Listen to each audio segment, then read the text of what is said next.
I just want to be clear in that I understand there is not one right way to coach the offensive line. There are many ways to skin a cat. This is just how we do things currently at Bergen Catholic. We are always open to hearing different ideas and implementing them if it gives us a chance to be better. We are very proud of the way our guys played this year. I hope you enjoyed the video.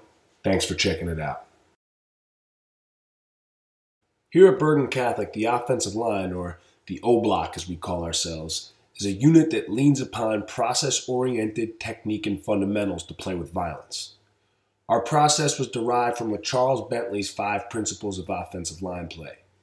On every play, each of our offensive line athletes is graded out on a binary scale to determine whether or not he is executing what is being coached of him. Every time one of our players comes to the line with the play call, run or pass, he identifies the defense, and he is first and foremost expected to work through a precise angle. He's expected to be in a stance with power angles in his legs, which will serve him throughout the entire rep. We'll go over that stance in just a minute. He's expected to put force through the ground to begin his movement to eliminate any false steps and increase efficiency. He's expected to drive and brace continuously on the inside borders of his feet.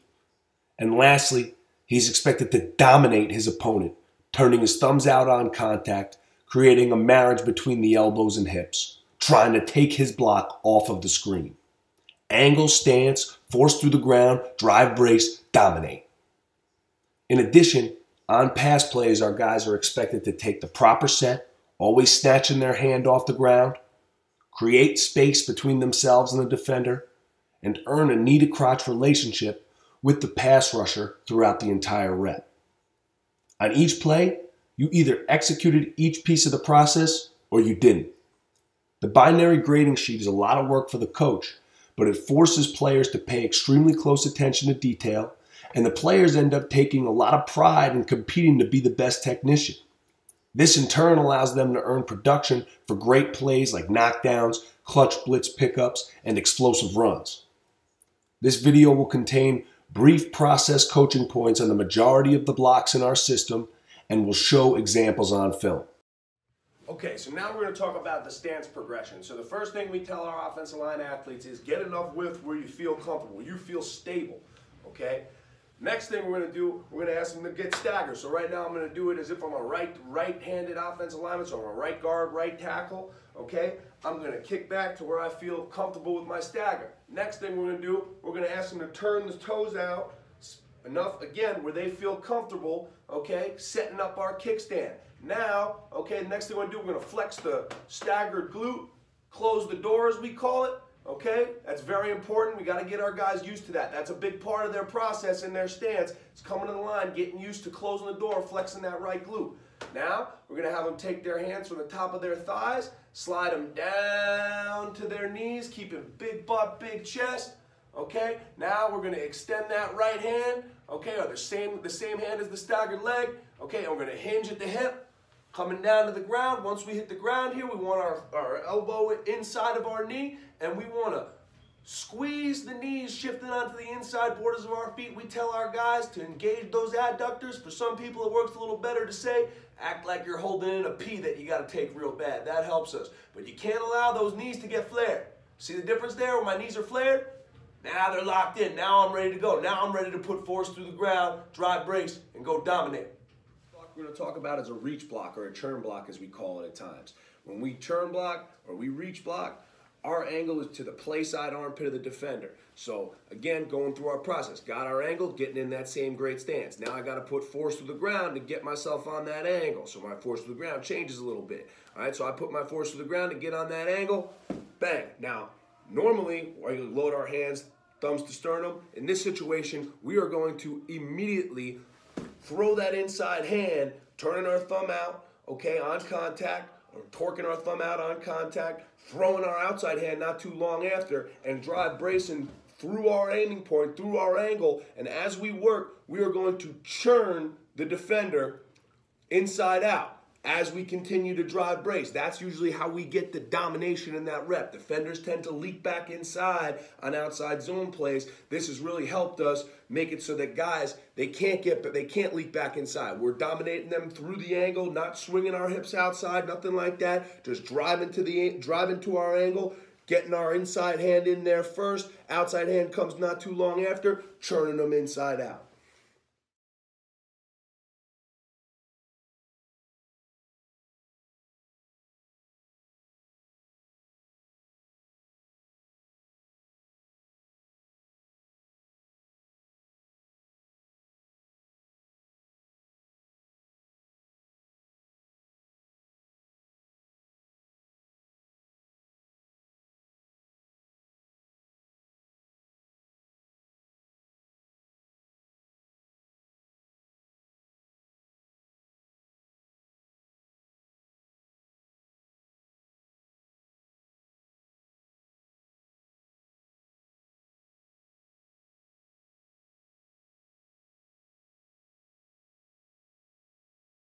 The next block we're going to talk about is a down block. This is an outside in block. Our angle is going to be the near V of the neck. Okay, we're going to get in that same great stance. We're going to put force through the ground to get ourselves on an angle, to put our screws on that near V of the neck.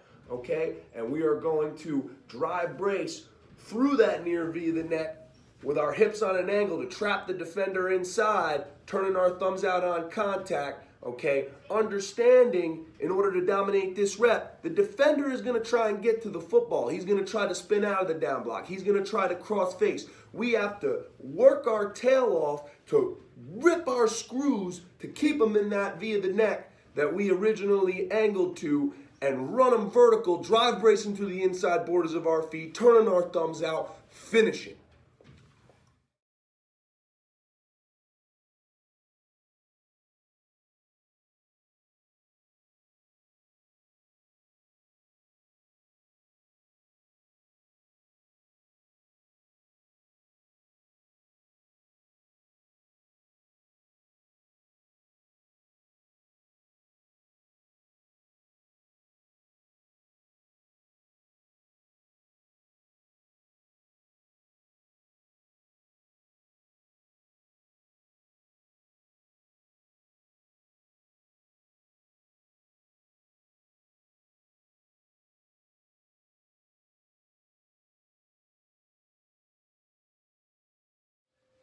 The next block we're going to talk about is an IV block.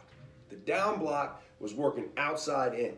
This block is working inside out. We are working to the inside V of the neck of the defender. Okay, so if I'm the right tackle and I have a defensive end, I want to take an angle to that inside V of the neck. So I'm going to get in my great stance. I'm going to put force through the ground to get my brace foot on an angle to go attack that inside V of the neck and drive brace through my aiming point, dominate, getting the thumbs turned out, drive bracing, making sure that I understand where the ball is being run. If I get into a situation where I'm stalemated, I better drive brace and make sure I'm ripping my screws to that inside V of the neck so that he can't get back in on the play.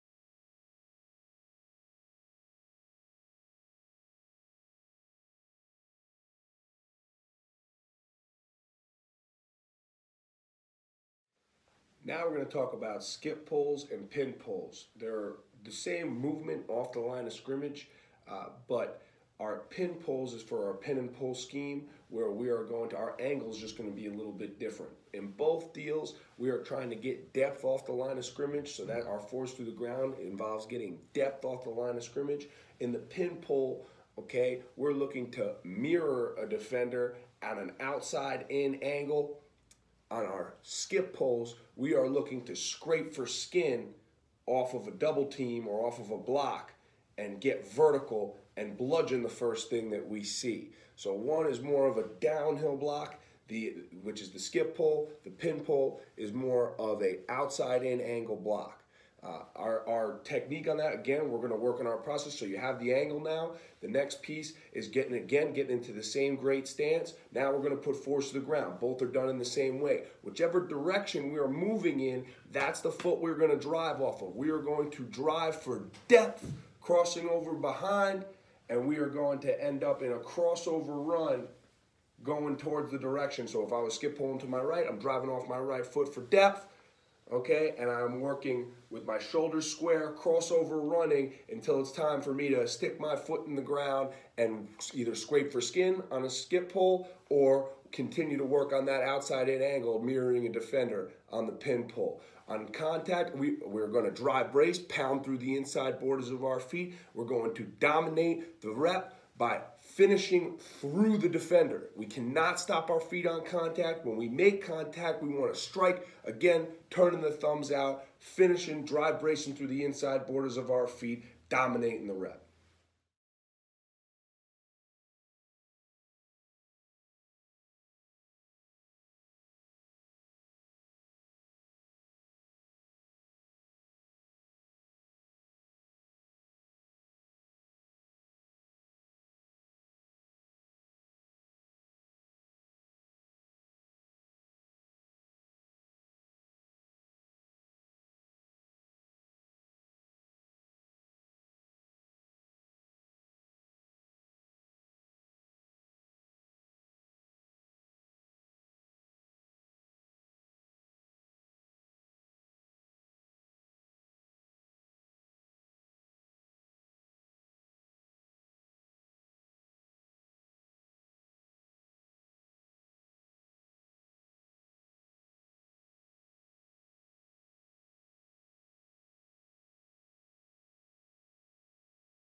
The next block we're going to talk about here are trap pulls. So a trap pull, some people might talk about pulls a little bit in different kind of language. For us, we're still going to break it down to our process. Okay, so our angle is going to be the inside V of the neck of the defender, and we're going to work into the line of scrimmage on our trap pull. So again, we've got our angle, getting the same great stance. Got to put force to the ground to get on that angle. So if I'm on the left side of the line, trap pulling to the right, I'm going to put force through my left foot, and I'm going to have that brace foot land on an angle to the inside V of the neck of the defender. I'm going to drive brace through that angle, and I'm going to create a violent collision, turning my thumbs out on contact through the inside V of the neck. Now, if that defender tries to get back, dive back again, understand the ball's being run inside of you. If you get into a situation where you're trying to turn over your feet and you have a stalemate, make sure you finish through that inside V of the neck, finish vertical. Don't allow the defender to get back in on the play. Understand where the ball's being run, dominate through that inside V of the neck.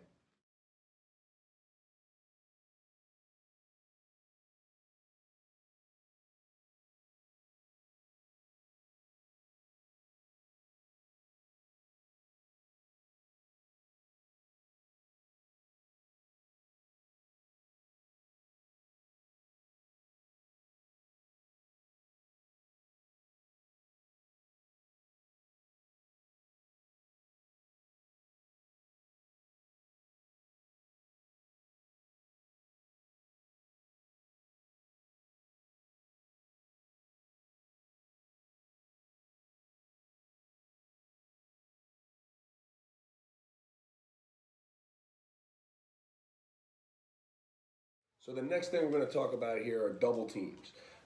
First, we'll start with inside zone double teams. We're always going to have a lifter and a driver. The covered man is always the lifter. The uncovered man is always the driver. Okay, so right now we're working a center guard double team up to the front side linebacker. All right, so now again we have to come back to our process. So for the lifter, what's my angle? my angle is I want to have my brace foot. So my angle is to get my brace foot. So we're going to, again, put force through the ground, drive and brace. We're going to put force through the ground to get my brace foot just outside of the defender's foot. That's the angle that we're looking for. So if it's a 2-eye here, I have this guy beat by alignment. I want to try and close that space up right now. So I'm going to, my foot is already just outside his foot. So I'm going to drive vertical off the ball right now and get and brace with my inside border of the foot. And I want to get that second drive in the ground quickly, okay, on or before contact. And we are going to utilize a shoulder lift, bringing our forearm up in support on our double teams. So we're gonna take our angle to get our brace foot just outside of his foot, and we are gonna try and get that second drive in the ground before contact, lifting up with that shoulder, bringing the forearm up in support.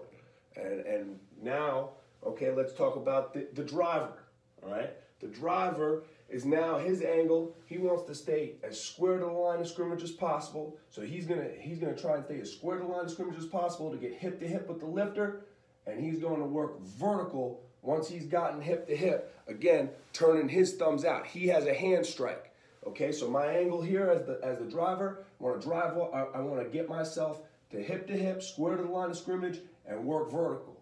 Okay, so I have my angle, get in the same great stance, put force through the ground to get myself to hip. I'm driving and bracing through the inside borders of my feet, and we are working this double team vertical back to this linebacker. Now, when do we come off on the linebacker? We tell our guys, not until you can smell his breath. So if this guy triggers downhill right now, yeah, you have to come off. But for the most part, those guys are going to sit and they're going to play flat-footed. We want to move level one. That is the priority. We must move level one. That is what this whole thing is about. If we can't move level one, we have no chance to run the football. If we move level one, we got a pretty good chance to run the football. You have some talented guys running the football back there. They'll get these guys blocked by doing a great job, pressing the aiming point of the play. And if we do a great job moving level one with 4 hands on the down lineman and 4 eyes on the linebacker, we're going to be in pretty good shape.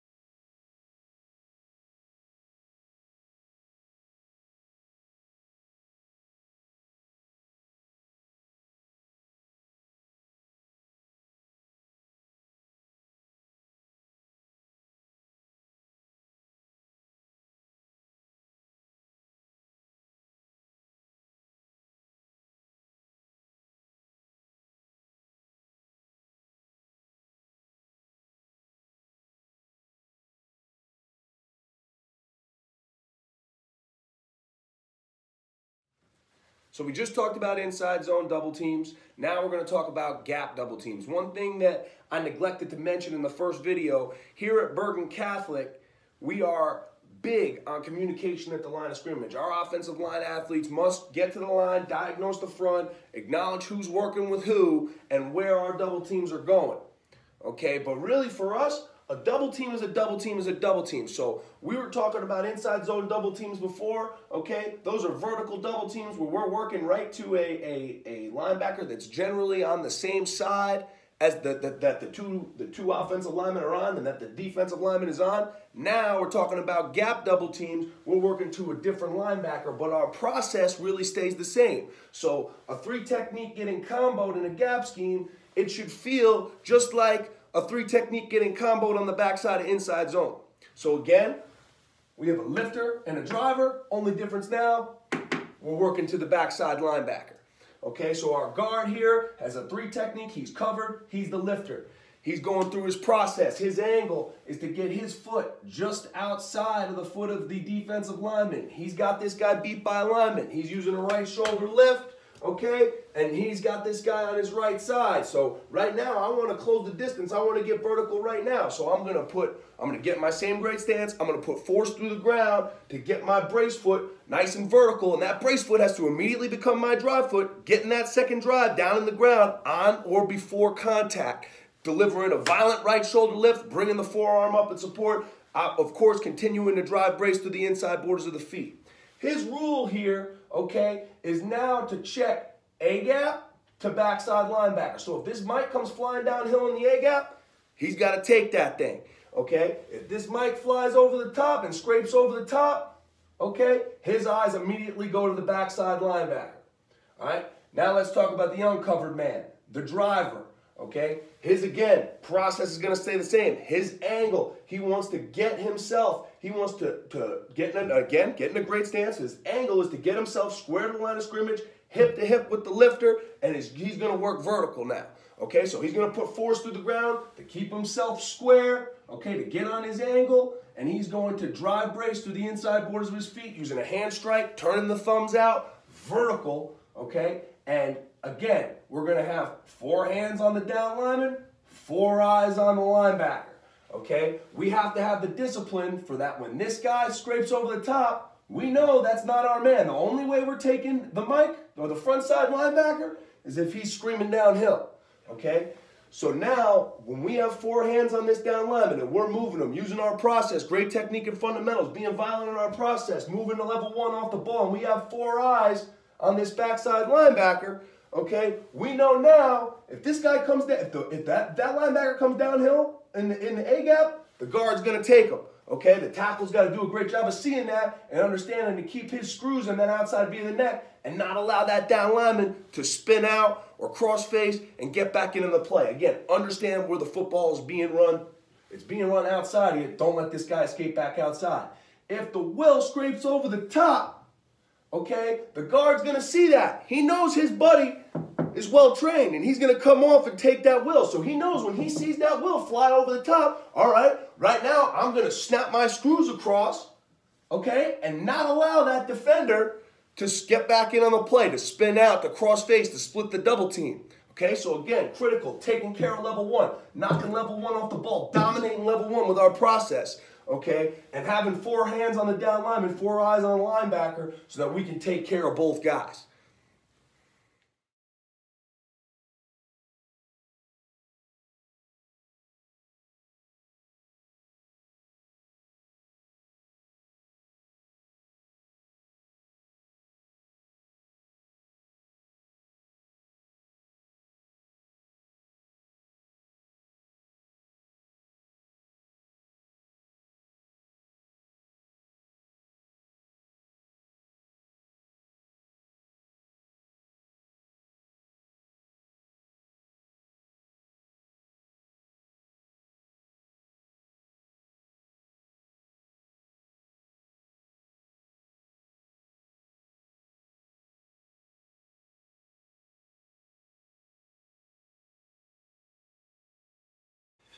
The way these guys embodied the culture of our football team this year was as important as any technique they mastered throughout the season.